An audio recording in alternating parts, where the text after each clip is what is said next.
অপূর্ব স্বাদে ফুলকপির ভাপা। এই ফুলকপির ভাপা থাকলে ওই দিন অন্য কোনো তরকারির প্রয়োজন হবে না, এতটাই টেস্টি হয় এর ফুলকপির ভাপা এবং খুবই কম সময়ে তৈরি হয়ে যায়।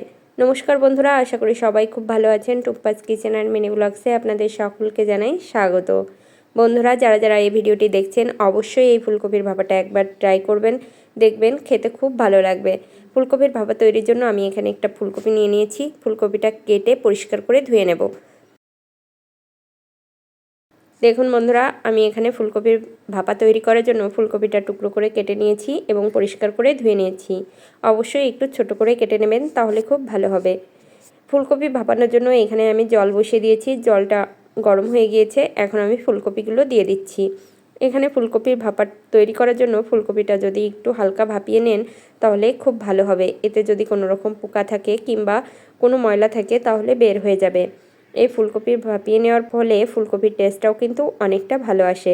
এখন আমি কয়েক মিনিটের জন্য ফুলকপিটা ভাপিয়ে নেব। দেখুন বন্ধুরা, ফুলকপিটা ভাপানো হয়ে গেছে। এখন আমি জল থেকে উঠিয়ে নেব। এই জলটা আমি ফেলে দেব। এভাবে ফুলকপি ভাপিয়ে নিলে ফুলকপির একটা গন্ধ থাকে, সেই গন্ধটাও অনেকটাই চলে যায়। এজন্য আপনারা ফুলকপিটা একটু ভাপিয়ে নেওয়ার চেষ্টা করবেন। এখানে হালকা লবণ দিয়ে দেবেন, তাহলে ভালো হবে। আমি হালকা লবণ দিয়েছিলাম কিন্তু স্কিপ হয়ে গিয়েছে। এখন আমি নামিয়ে ছেঁকে নেব। দেখুন বন্ধুরা, ছাঁকনিতে তুলে নিয়েছি এবং নামিয়ে ছেঁকে নিয়েছি জল থেকে। এখন এগুলো আমি হালকা ভেজে নেব। ভাজার জন্য কড়াইতে তেল দিয়ে দিয়েছি। এখন আমি ফুলকপিগুলো দিয়ে দেব। ফুলকপিগুলো খুব বেশি লাল লাল করে ভাজবো না বন্ধুরা, ফুলকপিগুলো হালকাই ভেজে নেব, তাহলে টেস্টটা খুব ভালো আসবে। ফুলকপির এই ভাপাটা তৈরি করতে কিন্তু খুবই কম সময় লাগে এবং খুব তাড়াতাড়ি তৈরি হয়ে যায়। বন্ধুরা, যারা যারা আমার চ্যানেলের সদস্য আছেন সবাইকে জানাই অসংখ্য ধন্যবাদ, এবং যারা এখনও আমার চ্যানেলটিকে সাবস্ক্রাইব করেননি প্লিজ আমার চ্যানেলটিকে সাবস্ক্রাইব করে আমার পাশে থাকবেন এবং ভিডিওটি ভালো লাগলে লাইক কমেন্ট শেয়ার করবেন। দেখুন বন্ধুরা, এখানে আমি লবণ এবং কিছুটা হলুদ দিয়ে দিলাম। এখানে আমি কমই হলুদ ব্যবহার করেছি, আমি খুব বেশি হলুদ ব্যবহার করব না। এখন লবণ এবং হলুদ দিয়ে ফুলকপিটা আমি হালকা ভেজে নেব।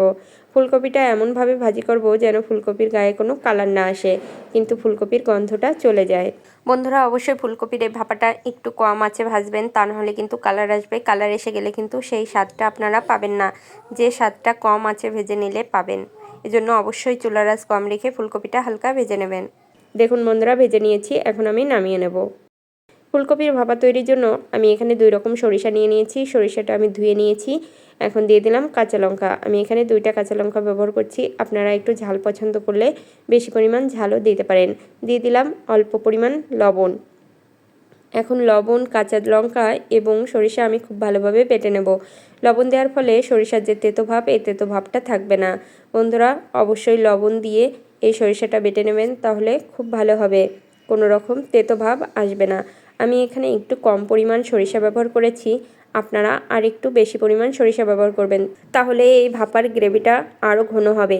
এই জন্য একটু বেশি পরিমাণ সরিষা দেবেন। আমি এখানে কম পরিমাণ সরিষা দিয়েছি। দেখুন বন্ধুরা, সরিষাটা আমি ছেঁকে নিয়েছি, সরিষার খোসাটা আমি ফেলে দিয়েছি। এখন এই যে ফুলকপি ভাপাটা আমি যে বাটিতে তৈরি করব সেই বাটিতে ফুলকপি তুলে নিয়েছি। এখন আমি সরিষা বাটাটা দিয়ে দেব। তবে সরিষা বাটা দেওয়ার আগে আমি এখানে পরিমাণ মতো হলুদ এবং স্বাদ মতো লবণ দিয়ে দেব, এবং এখানে দিয়ে দেব স্বাদ মতো চিনি। বন্ধুরা, আমি এখানে হলুদ লবণ দিয়ে দিয়েছি কিন্তু চিনিটা দেওয়া স্কিপ হয়ে গেছে। অবশ্যই বন্ধুরা এখানে হাফ চামচের মতো চিনি ব্যবহার করবেন, তাহলে এই ফুলকপির টেস্টটা খুবই ভালো আসবে।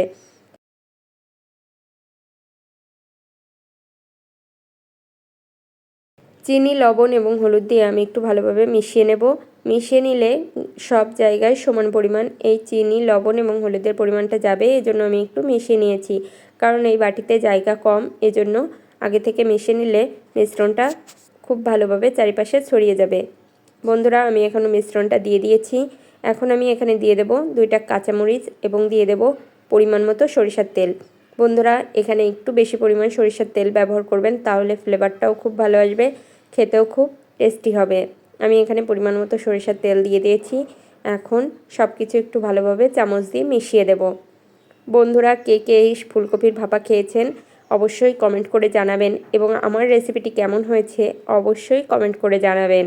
এবং যারা যারা এখনও ফুলকপির রেসিপিটি খাননি অবশ্যই এই ফুলকপির ভাপা একবার বাসায় তৈরি করবেন, দেখবেন ছোট থেকে বড় সবার খুব পছন্দ হবে, এবং সত্যি বন্ধুরা খেতে খুবই টেস্টি হয়। এখন ঢাকা দিয়ে 30 মিনিটের জন্য এটা আমি ভাপিয়ে নেব।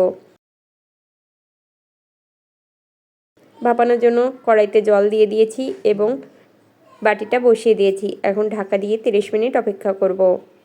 দেখুন বন্ধুরা 30 মিনিট হয়ে গেছে। এখন আমি ঢাকনাটা উঠিয়ে নিচ্ছি এবং হালকা ঠান্ডা করে নিয়েছি। দেখুন বন্ধুরা হালকা ঠান্ডা করে নিয়েছি, কত সুন্দর হয়েছে। দেখুন বন্ধুরা একটু নাড়াচাড়া করে দেখাচ্ছি, কত সুন্দর হয়েছে। যদি আপনারা এখানে সরিষা বাটাটা একটু বেশি দেন তাহলে এই গ্রেভিটা খুবই গাঢ় হবে এবং খেতেও খুব ভালো লাগবে। তবে এই রেসিপিটাও কিন্তু খুবই টেস্টি হয়েছিল। সরিষা আমি খুব বেশি খাই না, এজন্য সরিষার পরিমাণ কম দিয়েছিলাম। দেখুন বন্ধুরা সার্ভিং বলে ঢেলে নিয়েছি, কত সুন্দর কালার এসেছে। ভালো লাগলে অবশ্যই লাইক, কমেন্ট, শেয়ার করবেন। সম্পূর্ণ ভিডিওটি দেখার জন্য সকলকে জানাই অসংখ্য ধন্যবাদ।